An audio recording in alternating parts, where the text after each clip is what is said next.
Okay जी, अस्सलाम वालेकुम। So I am going to start off with incomplete record से सबसे मुश्किल क्वेश्चन मैंने ढूँढा है। शिव आपके पास पेपर में भी है, आपको कराया हुआ भी है, बट कोई बात नहीं, रिविज़न कर लेते हैं। इनकम्प्लीट रिकॉर्ड्स क्वेश्चन है ये, हो सकता है कल आ जाए। This is one of the difficult topics, इसको याद रखना। इनकम्प्लीट रिकॉर्ड्स के बाद बैंक रिकंसिलिएशन मुझे लग रहा है कि आएगा, मैं ऐसे ही गेस ले रहा हूँ। ठीक है जी। इनकम्प्लीट रिकॉर्ड्स के पहले 7 स्टेप लिख लेते हैं। पहला स्टेप क्या होता था बेटा? स्टेटमेंट ऑफ अफेयर्स बनाना होता था ताकि कैपिटल स्टार्ट आ जाए। और ये कब बनाते हैं स्टेटमेंट ऑफ अफेयर्स? अगर एसओएफपी ज़रूरी है बनानी तो बनाते थे, वरना नहीं बनाते। This will give you capital eight start. ठीक है जी। दूसरा पॉइंट होता था बैंक बैलेंस चेक कर लिया करो। बैंक का बैलेंस हमेशा आप मिस करते हो, तो बैंक बैलेंस ज़रूर चेक कर लिया करो। Third step was SLCA, fourth step was PLCA. SLCA will give you credit sales, PLCA will give you credit purchases, and then you check for depreciation, you revaluation method से अली जो revaluation method आप कह रहे थे वो उसमें आ जाएगा। ठीक है जी। उसके बाद गेन और लॉस ऑन डिस्पोज़ल चेक कर लोगे। गेन और लॉस ऑन डिस्पोज़ल के बाद आप चेक करोगे गेन और लॉस ऑन डिस्पोज़ल हो गया। उसके बाद accruals and prepayments, closing accrued minus होगा, सॉरी क्लोजिंग अक्रूड ऐड होगा, और ओपनिंग फ्रूट माइनस होगा, और क्लोजिंग प्रीपेड माइनस होगा, और ओपनिंग प्रीपेड ऐड होगा। याद रखोगे क्लोजिंग अप्रूवल एंड प्रीपेड, ये 7 स्टेप्स हैं, याद रखना। उसके बाद इनकम स्टेटमेंट एसओएफपी हो जाएगा। ठीक है जी। Let's start. सर हमारे पास यहाँ मार्कअप वाला क्वेश्चन था। ऐसा क्वेश्चन बहुत रीसेंट आया है। तो मार्कअप का याद रखना, एससीपी सिखाया था, वो दोबारा सिखा दूंगा यहाँ पे। बिस्मिल्लाहिर्रहमानिर्रहीम। It says shift the trader is financial year ends on 31st he does not maintain. तो ये बेटा जब ये लिख देता है ना डज नॉट मेंटेन, इसका मतलब है कि आपका जो है सिंगल एंट्री है, इनकम्प्लीट रिकॉर्ड है, कंप्लीट नहीं हुए, single entry, double entry complete नहीं हुई। But was able to provide the following information, total revenue है, मार्कअप गिवन है। ठीक है जी। आप सबसे पहले काम करें सर, एससीपी लगा लिया करें, जहाँ मार्कअप मार्जिन देखें एससीपी लगा के प्लीज इसमें से कॉस्ट ऑफ सेल निकाल लो। तो हम करते हैं एससीपी। देखो चेक करोगे, अगर तो केस मार्जिन का है तो सेल्स परसेंटेज 100 हो जाएगी। अगर ये परसेंटेज का कॉलम होगा, ये अमाउंट का कॉलम होगा। ठीक है जी। और अगर केस मार्कअप का है तो कॉस्ट ऑफ सेल्स की परसेंटेज होगी 100 हो जाएगी। ये कॉस्ट ऑफ सेल्स 100 है क्योंकि मार्कअप का केस था। मार्कअप इज प्रॉफिट, प्रॉफिट की अगर 25% आ गया तो कितनी अमाउंट में से 100 माइनस करूँ कि 125 आ जाए? That's 125, right? You need to understand this. ये कॉन्सेप्ट बहुत इंपॉर्टेंट है, ये कॉन्सेप्ट प्लीज याद रखेंगे। ठीक है जी। अ, ये 125 है। ठीक है जी। पहले कॉलम फिल कर लिया परसेंटेज का। अब आपके पास वैल्यू क्या गिवन है? ये एस जो होता है ना बेटा, ये सेल्स होता है। पी जो होता है कॉस्ट ऑफ सेल्स होता है, और ये ग्रॉस प्रॉफिट है। सिर्फ प्रॉफिट फॉर द ईयर नहीं निकाल सकते एससीपी से, सिर्फ ग्रॉस प्रॉफिट ही निकाल सकते हैं, राइट? कॉस्ट ऑफ सेल निकाल सकते हैं, रेवेन्यू निकाल सकते हैं। रेवेन्यू आपके पास कितना गिवन है ये तुम्हें ये याद कर लो, रेशियोज में भी हेल्प करेगा। सेल्स की जगह 320,000 लिख लेते हैं, तो हमारे पास कॉस्ट ऑफ सेल एक्स है, क्रॉस मल्टीप्लाई करो आंसर आ जाएगा। तो मैं कॉस्ट ऑफ सेल पहले ही निकाल लेता हूँ। So cost of sale is 320,000 multiplied by 100 divided by 125। ठीक है जी। क्रॉस मल्टीप्लाई बेसिक मैथ है बेटा। 320 multiplied by 100 divided by 125, that is going, let me get my calculator, that's 256,000। तो कॉस्ट ऑफ सेल आ गई बेटा इस क्वेश्चन में। जहां मार्कअप देखो, मार्जिन देखो, पहले कॉस्ट ऑफ सेल निकालो। ठीक है जी। बैंक अकाउंट समरी है, कुछ बैंक अकाउंट का बैलेंस दिया हुआ होता है, याद रखोगे बैंक बैलेंस कैरी डाउन है तो बैलेंस ब्रॉट डाउन करना जरूरी है, ये जरूर लिख लेना प्लीज। अगर डेबिट साइड की हो तो एसेट है, और अगर क्रेडिट साइड पे हो तो लायबिलिटी ओवरड्राफ्ट है, राइट? फिर एसेट्स एंड लायबिलिटीज कुछ बैलेंसेस हैं हमारे पास। क्लोजिंग इन्वेंट्री नहीं गिवन।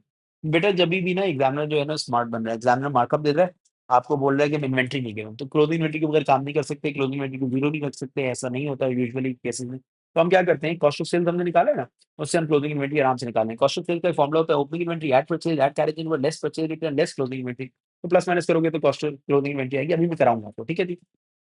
She had withdrawn $900, ये वाला पॉइंटर देख लेते हैं। $900 for family holiday, he included this in the expenses, he can not do that sir, ये गलत है, ये गलत बात है, एक्सपेंसेस में इंक्लूड नहीं कर सकता। ये ड्राइंग है, याद रखोगे पर्सनल यूज के लिए फैमिली हॉलिडे, तो आप नहीं कर सकते, ड्राइंग्स इंक्लूड करनी पड़ेगी जी। और प्रोविजन फॉर डाउन डेटा 3%। ठीक है जी। कैलकुलेट परचेज, बेटा दो तरह की परचेज होती हैं। Total purchases are of two types, credit purchases and cash purchases. ये याद रखो, मुझे लग रहा है कि अगर कल पेपर मुश्किल आता है ना तो कैश परचेज देगा, आज तक नहीं दिया कैश परचेज। ठीक है जी। कैश परचेज एक दफा आया था, वो भी पुराने क्वेश्चंस में आया था।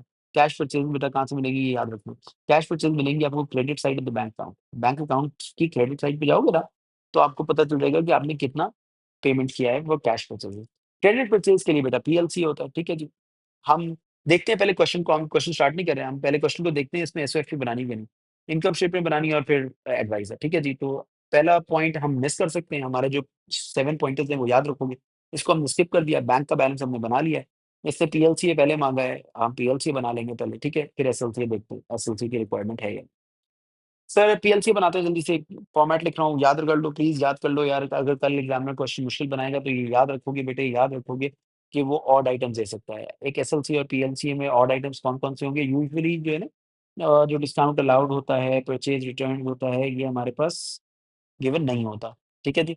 तो आप कोशिश ये करेंगे कि आप इन चीज़ों को ज़रूर, ज़रूर, ज़रूर चेक करेंगे। ठीक है जी? Let's start off with PLC है, जल्दी से बनाते हैं सर। मैं खुद 1.5 टाइम्स से तो बोल रहा हूँ, तो कोशिश करो कि इसको अच्छे से सुनो और फिर you are CS as well I know, बहुत स्ट्रेस्ड हो आप लोग। तो पीएलसी बेटा टोटल ट्रेड पेबल का अकाउंट है, ठीक है जी? तो balance brought down credit side पे आता है, डेबिट से क्रेडिट साइड पे आता है, बैलेंस कैरी डाउन यहाँ पे आता है, ठीक है जी? ये याद रखोगे कि पेमेंट्स यहाँ पे आती है। ये 3 चीज़ें बड़ी ज़रूरी हैं, ये 3 चीज़ों के बगैर पीएलसी बन ही नहीं सकता। ये बात याद रखोगे, इन 3 चीज़ों के बगैर पीएलसी नहीं बनाना, ये 3 चीज़ें नहीं है तो पीएलसी नहीं बन रहा, अगर आपने बना दिया तो आप बेवकूफ़ हैं। This can not happen right? उसके बाद जो ऑड आइटम्स है जैसे डिस्काउंट रिसीव्ड आ गया, परचेज़ रिटर्न्स आ गया, इंटरेस्ट नो ओवरड्यू अकाउंट्स आ गया, कॉन्ट्रा सेट ऑफ आ गया, ये सारी चीज़ें ऑड आइटम्स कहलाती हैं। इसको हमेशा चेक कर लेना, कल पेपर मुश्किल आया तो ये चीज़ें कहीं न कहीं होंगी, आपको पीएलसी कंट्रोल अकाउंट्स के फॉर्मेट से याद होना चाहिए। ट्रेड पेबल्स का बैलेंस ब्रॉट डाउन लिख लेते हैं, जो चीज़ यूज़ करते जाएँगे उसको कट करते जाएँगे, सर 32,600 32,600 ये कट कर दिया। एंड देन क्लोजिंग बैलेंस भी कट कर रहा हूँ, पूछो क्यों? सर इसलिए कर रहा हूँ क्योंकि एसओएफपी नहीं बननी है, अंडरस्टूड? अब पेमेंट सब सप्लायर को पेमेंट करोगे तो भाई पे बैंक से ही करोगे, ये बैंक का अकाउंट है ये देखो, मैं सही से बना दूँगा सर, इसको सही से बना देते हैं प्रॉपर। अ, ठीक है जी, ये एक बैंक अकाउंट है, ये याद रखोगे, ठीक है जी। बैंक अकाउंट में डेबिट साइड पे रिसीट्स होती है, क्रेडिट साइड पे पेमेंट्स होती है। कुछ पेमेंट हुई भी आपने सप्लायर को पेमेंट की हुई है 257700 ये आ जाएगी 257700 पेमेंट आ गई। उसके बाद और आइटम ज़रूर चेक करेंगे सर, कोई कैश कोई चीज़ और देखेंगे, कोई परचेज़ रिटर्न हो, कोई डिस्काउंट रिसीव्ड हो, ये सारी चीज़ें चेक कर लेना। मुझे तो नहीं लग रहा है इस क्वेश्चन में है, बट आप ज़रूर चेक करना कल, ठीक है जी? तो आप इसको प्लस माइनस करेंगे तो हमारे पास क्रेडिट परचेज़ आ जाएँगे। क्रेडिट परचेज़ बेटा क्रेडिट साइड पे आती है, पीएलसी का फॉर्मेट याद करो, कल पेपर है, ये निकालनी पड़ेंगी। सो इसका टोटल करते हैं सर, वही ये क्या कर रहा हूँ बोलो, फुटिंग कर रहा हूँ, फुटिंग फुटिंग में से हम डेबिट माइनस क्रेडिट करते हैं, जो हेवियर साइड 257700 हेवियर साइड है, प्लस 29600 हेवियर साइड के टोटल आ रहे हैं 287300 287300 इसमें से बेटा 32,600 माइनस कर देना तो तुम्हारे पास क्रेडिट परचेज आ गया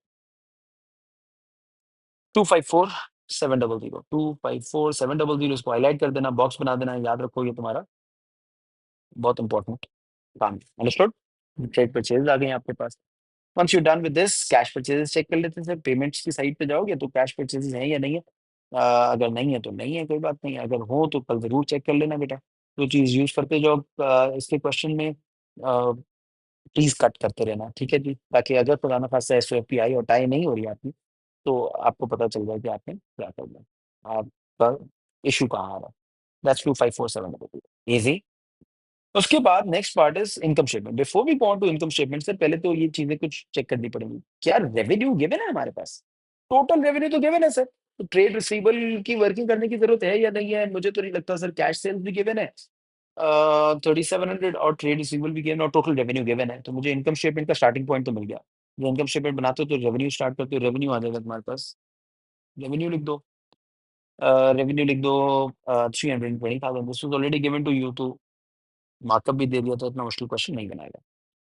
लेस सेल रिटर्न तो है नहीं, कॉस्ट ऑफ सेल्स, ठीक है जी। अब before we go on to this you need to understand, अपने पॉइंट्स को बार-बार चेक करना है। एसएलसी हमारा बनाने की ज़रूरत नहीं है हमें क्योंकि टोटल रेवेन्यू गिवन था, ठीक है जी। Before we move on sir depreciation निकाल लेते हैं। अली प्लीज़ फोकस यहाँ पे अली, यहाँ पे डेप्रिसिएशन निकालना सिखा रहा हूँ, ठीक है जी। डेप्रिसिएशन बेटा इसको वर्किंग वन लिख लेते हैं, ठीक है जी। डेप्रिसिएशन रिवैल्यूएशन मेथड के through is opening valuation opening net book value, valuation को नेट बुक वैल्यू भी कहते हैं। इसमें कोई नया एसेट खरीदा हो तो परचेज़ेज़ है, purchase of non current asset है, वो ऐड कर देना बेटा। इसमें से कोई डिस्पोज़ल किया है तो डिस्पोज़ल जब माइनस करोगे ना तो डिस्पोज़ल की नेट बुक वैल्यू माइनस करना याद रखना, डिस्पोज़ल की नेट बुक वैल्यू, ठीक है जी? उसमें से क्लोजिंग वैल्यूएशन माइनस कर दोगे, तो तुम्हारे पास डेप्रिसिएशन आ जाएगी। ओपनिंग वैल्यूएशन देखते हैं अपनी नॉन करंट एसेट्स की, ठीक है जी? हमारे पास लिस्ट ऑफ बैलेंसेस गिवन है, इसमें कोई इक्विपमेंट है, एक एसेट और प्रेमिसेस है। देखो प्रेमिसेस 90,000 साल के स्टार्ट में भी था, एंड में भी 90,000 तो ये डेप्रिशिएट नहीं हुआ। हाउएवर इक्विपमेंट की बुक वैल्यू है सर, ओपनिंग वैल्यूएशन तो कुछ भी नहीं गिवन, क्लोजिंग वैल्यूएशन कितनी गिवन है 12,800 तो मतलब इसी साल खरीदा होगा। इस साल एसेट खरीदा था तो परचेजेस देखो तो कितनी है 16,000 बैंक की क्रेडिट साइड पे पेमेंट कर रहे हो राइट? तो इक्विपमेंट की ओपनिंग वैल्यूएशन 0 है बेटा। डेप्रिसिएशन निकाल लो, सॉरी। ओपनिंग वैल्यूएशन 0 है, purchase of non current asset 16,000 का है।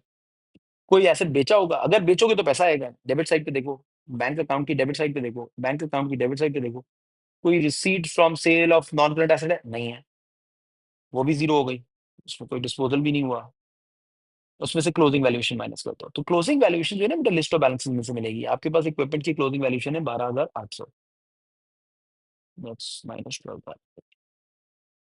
आंसर बता देंगे सर, 16,000 माइनस 16 माइनस 12.8, तो हमारे पास आ जाएगा answer 3,200। So depreciation on your non current asset this year was 3,200। Ali ये होता है बेटा रिवैल्यूएशन में, तो ठीक है जी। फिर गेन और लॉस ऑन डिस्पोजल हमारे क्वेश्चन में नहीं है, पूछो क्यों नहीं है? क्योंकि सर कोई बेचा ही नहीं है, अगर बेचोगे तो गेन और लॉस होगा। Before you start of income statement बेटा ये लास्ट स्टेप जरूर करना, ये हर दफा होता है। एक्सपेंसेस, सबसे पहले देखो आपके पास एक्सपेंसेस का टोटल कितना है, 34,000। इसमें पॉइंट नंबर 1 जो था ना बड़ा इफेक्ट कर रहा था सर, पॉइंट नंबर बताता हूँ आपको, ये फैमिली हॉलिडे वाला, उसको हाईलाइट कर लेते हैं। ठीक है, आपने हाईलाइट कर लिया, इसने 900 निकाले फॉर, और इसने इंक्लूड कर दिया एक्सपेंसेस में, एक्सपेंसेस में इंक्लूड नहीं होने चाहिए, हटाओ एक्सपेंसेस से, $900 से हटा दो और ड्राइंग्स में ऐड कर दो, ये $900 जो है वो ड्राइंग्स में ऐड कर दो। देखो ड्राइंग देखी हुई, ठीक है जी। आपने एक्सपेंसेस ये कर लिया, हमने प्रोविजन फॉर डाउटफुल डेट, अभी देखते हैं अभी हम इसको। That's I guess about it. एक ही एक्सपेंसेस को डिफरेंट टाइप ऑफ एक्सपेंसेस दी थे, एक्सपेंसेस देखिए 34,000 माइनस 900, ठीक है जी। तो अभी एक्सपेंसेस की वैल्यू लिख लेते हैं, ऐसे लिखने की जरूरत नहीं है वैसे, मगर लिखिए 33,100। उसके बाद इसका अक्रूवल प्रीपेमेंट चेक करेंगे, वो लिस्ट ऑफ बैलेंसेस मिलेगा सर, एक्सपेंसेस ओइंग होंगे या एक्सपेंसेस अक्रूड होंगे। सर अगर मैं गौर से देखूं क्वेश्चन को, तो एक्सपेंसेस ओइंग है, इसका ओपनिंग ओइंग तो कुछ भी नहीं है, बट क्लोजिंग ओइंग कितना है 400, मतलब साल के एंड पे आपको पता चला आपने 34,000 की जो पेमेंट की उसमें से ड्राइंग निकाल दी, 933,100 की जो पेमेंट है ना, उसको करने के बाद भी 400 रुपए बच रहे हैं, तो तुम्हारा टोटल एक्सपेंस हो जाएगा 33,100, उसमें 400 ऐड कर,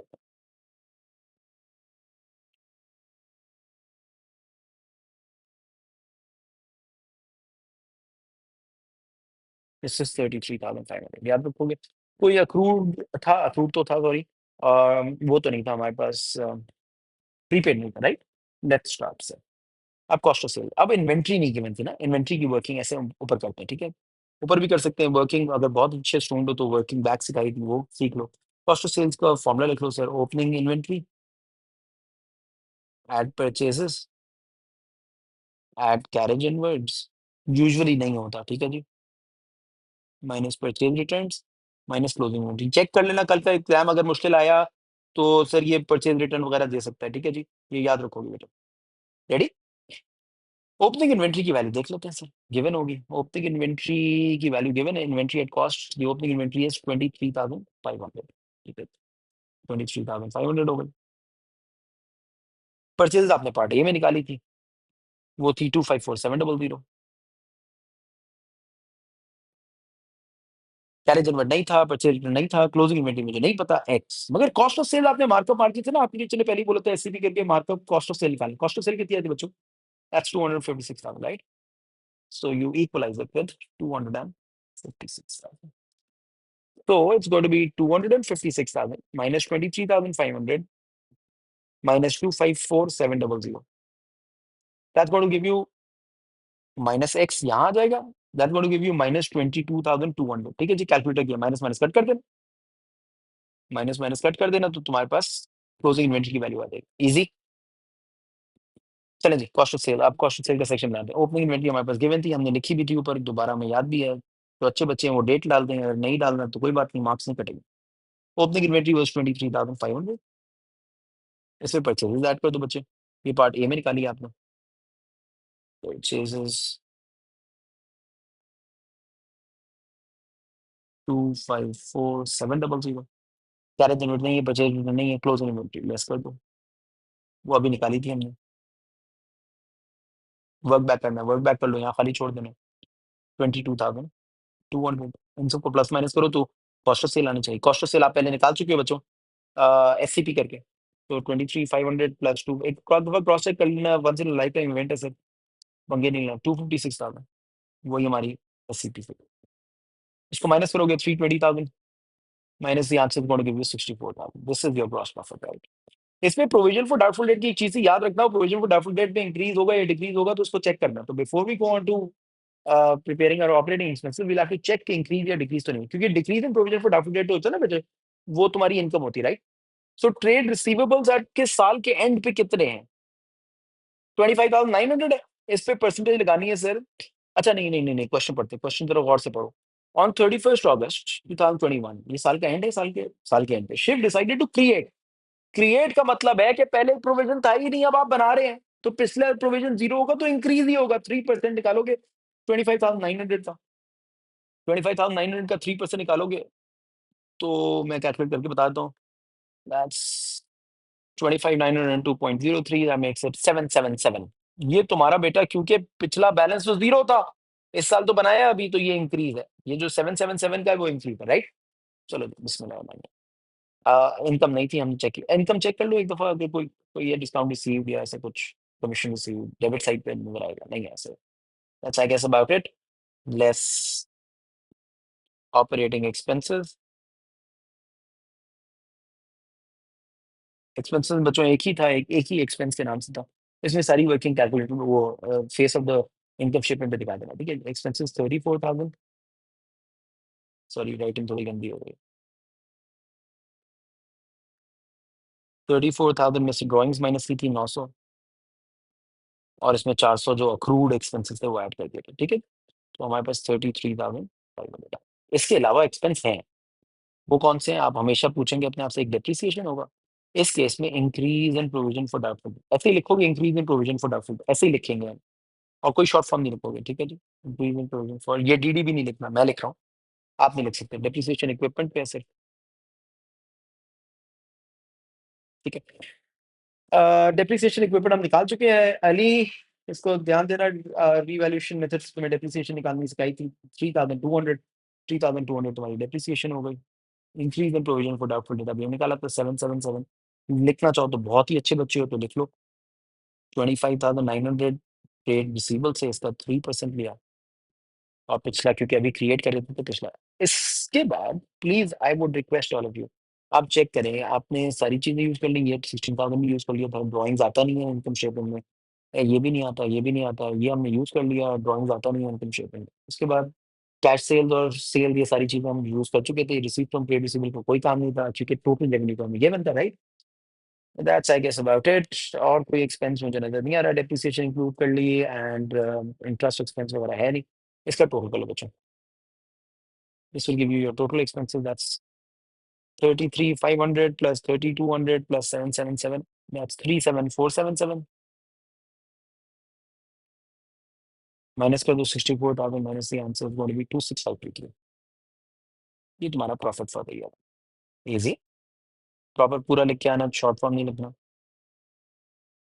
नेक्स्ट इसका लास्ट पार्ट है, एडवाइस आप खुद करेंगे। Name the accounting principle Shiv should apply when recording the $900 he had used for a family holiday। तो फैमिली हॉलीडे फैमिली पर्सनल होती है बेटा, तो आप ड्राइंग्स का कॉन्सेप्ट लगा रहे हैं। ड्राइंग के कॉन्सेप्ट में वो कहता है कि the business and the owner are two separate entities, we call this concept business entity और अकाउंटिंग एंटिटी। आपको जो सही लिखे वो लिख के आ जाना, ठीक है जी? Smart the end of incomplete record. Thank you so much.